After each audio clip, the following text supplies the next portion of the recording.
ज्ञान में निवेश सर्वोत्तम ब्याज देता है। बेंजामिन फ्रैंकलिन का ये कथन आज की हमारी चर्चा के लिए बिल्कुल सटीक बैठता है।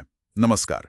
आज हम ऑस्ट्रेलिया में मानव प्रवास की समय सीमा को लेकर चल रही एक बहुत ही दिलचस्प वैज्ञानिक बहस की गहराई में उतरेंगे। ये बहस जेनेटिक्स मतलब आनुवंशिकी और आर्कियोलॉजी यानी पुरातत्व के बीच के एक अहम तनाव को सामने लाती है। हमारी ये चर्चा मुख्य रूप से आर्कियोलॉजी इन ओशियानिया जर्नल में छपे एक हालिया शोध पत्र पर आधारित है और हाँ, IDR यानी इंडिया डेवलपमेंट रिव्यू में भी इस पर बात हुई है। हमारा मकसद है इस जटिल विषय के जो मुख्य तर्क हैं, जो सबूत हैं और जो अभी भी अनसुलझे सवाल हैं, उनको समझना। ये UPSC की मुख्य और प्रारंभिक परीक्षा के लिहाज से तो महत्वपूर्ण है ही, साथ ही सामान्य जानकारी के लिए भी काफी रोचक है। तो चलिए शुरू करते हैं। सबसे पहले ये जो नया जेनेटिक सिद्धांत है, इस पर बात करते हैं। पुरातत्वविद हैं जिम एलन और जेम्स ओ'कॉनेल। इनका कहना है कि ऑस्ट्रेलिया में इंसानों की बसावक करीब 50,000 साल पहले शुरू हुई। पहले माना जाता था, कुछ अनुमान थे 65,000 साल के। ये उससे अलग है और इसका आधार वो है निएंडरथल DNA। तर्क ये है कि आधुनिक इंसानों और निएंडरथल के बीच जो इंटरब्रीडिंग हुई वो करीब 50,000 साल पहले हुई। और चूंकि अफ्रीका के बाहर के लगभग सभी मनुष्यों में, और इसमें ऑस्ट्रेलिया के मूल निवासी भी शामिल हैं, निएंडरथल DNA मिलता है, तो तर्क ये है कि उनके पूर्वज इस जेनेटिक लेनदेन से पहले ऑस्ट्रेलिया नहीं पहुंचे होंगे, है ना? हाँ, बिल्कुल। और यहाँ दिलचस्प बात यह है कि ये सिद्धांत एकदम ताज़ा DNA विश्लेषण पर आधारित है और ये विश्लेषण इशारा करता है कि ये जो मेलजोल हुआ ये शायद यूरोप में हुआ था।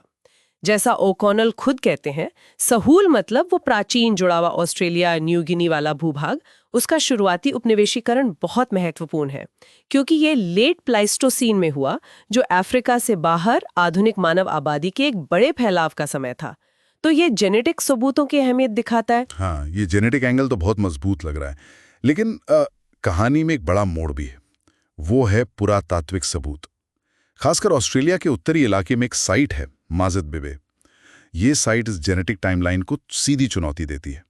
वहां पर इंसानी औजार मिले हैं और गेरू के क्रेयॉन्स भी, और इनकी डेटिंग की गई है करीब 65,000 साल पुरानी। जी हाँ, 65,000 साल, ये एक बहुत बड़ा अंतर है 50,000 साल से। हाँ, हालांकि इस डेटिंग पर कुछ सवाल भी हैं।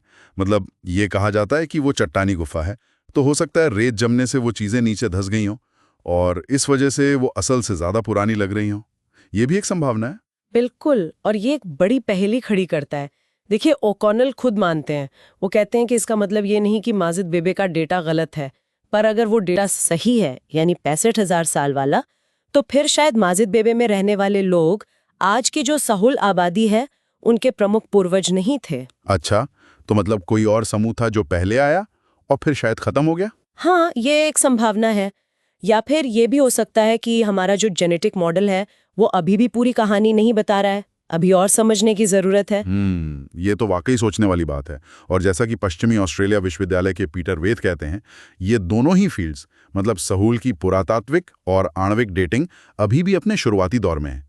तो मतलब अभी बहुत कुछ जानना बाकी है। सही बात है, ये एक लगातार विकसित हो रहा क्षेत्र है। नई खोजें, नई तकनीकें लगातार हमारी समझ बदल रही हैं। अच्छा, एक और दिलचस्प बात, ये जो एलन और ओ'कॉनेल का 50,000 साल वाला सिद्धांत है, वो इसे मानव व्यवहार में एक बड़े बदलाव से भी जोड़ते हैं, जिसे कभी कभी पैलियोलिथिक क्रांति भी कहा गया है। मतलब जटिल औजार, समुद्री यात्रा, रॉक आर्ट, ये सब चीजें लगभग इसी समय शुरू हुई। हाँ, ये विचार भी काफी समय से चर्चा में है, लेकिन इस क्रांति वाले विचार पर भी बहस है। जैसे हू ग्रूकिट और एलेनोर सेरी जैसे आलोचक हैं, उनका तर्क है कि अफ्रीका में जो रिसर्च हुई है वो दिखाती है कि ऐसे जटिल व्यवहार शायद इस तथाकथित क्रांति से हजारों साल पहले से मौजूद थे और वो एकदम से नहीं आए, बल्कि धीरे धीरे विकसित हुए, किश्तों में।